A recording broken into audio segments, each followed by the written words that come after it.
اسلام کے نبی کی سچائی کی جانچ کے لیے ہمیں قرآن اور اس کے معجزہ ہونے کے دعوے کو دیکھنا چاہیے، لیکن اس سے پہلے کہ ہم یہ طے کر سکیں کہ قرآن واقعی معجزہ ہے یا نہیں، پہلے ہمیں اس کتاب کی نوعیت کا تعین کرنا چاہیے۔ اس کا موضوع کیا ہے؟ اس کا مقصد کیا ہے؟ جیسا کہ کسی اور کتاب کی جانچ اور موازنے کے لیے پہلے ہمیں موضوع اور متعلقہ شعبے کو جاننا چاہیے، پھر اسے اس شعبے کی متعلقہ کتابوں، اشاریوں اور معیاروں سے ناپنا چاہیے۔ قرآن کے معاملے میں بھی یہی طریقہ ضروری ہے۔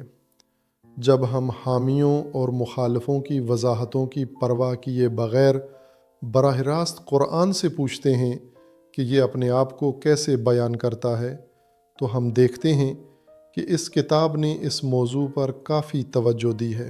100 سے زیادہ آیات براہ راست قرآن کی وضاحت کرتی ہیں اور سینکڑوں دوسری آیات اس کی بالواسطہ اور متعلقہ وضاحتیں پیش کرتی ہیں۔ جب ہم ان آیات کا جائزہ لیتے ہیں تو دیکھتے ہیں کہ 2 تصورات، ہدایت اور رحمت، سب سے زیادہ تکرار رکھتے ہیں۔ قرآن نے بار بار اپنے آپ کو رہنما اور رحمت کے طور پر پیش کیا ہے۔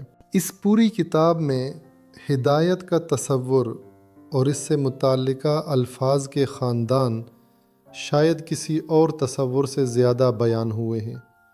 اسی طرح سینکڑوں بار رحمت، مہربانی اور الہی شفقت کے بارے میں بات کی گئی ہے۔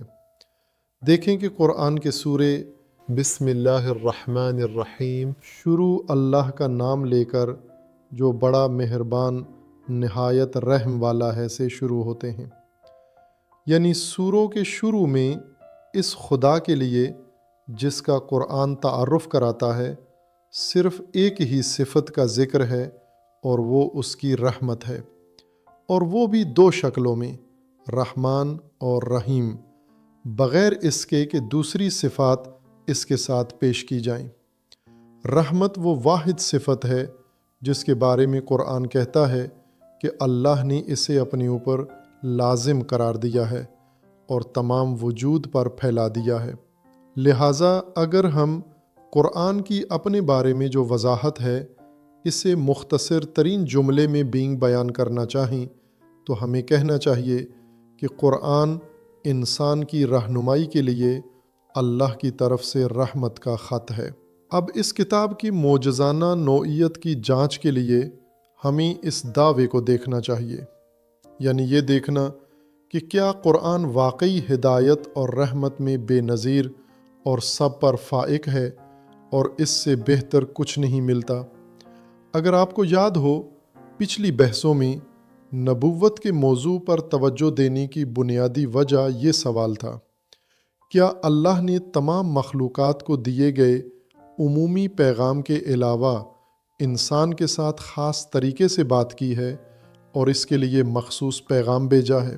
قرآن ہمیں بتاتا ہے کہ یہ خاص پیغام اللہ کی ہدایت اور رحمت ہے۔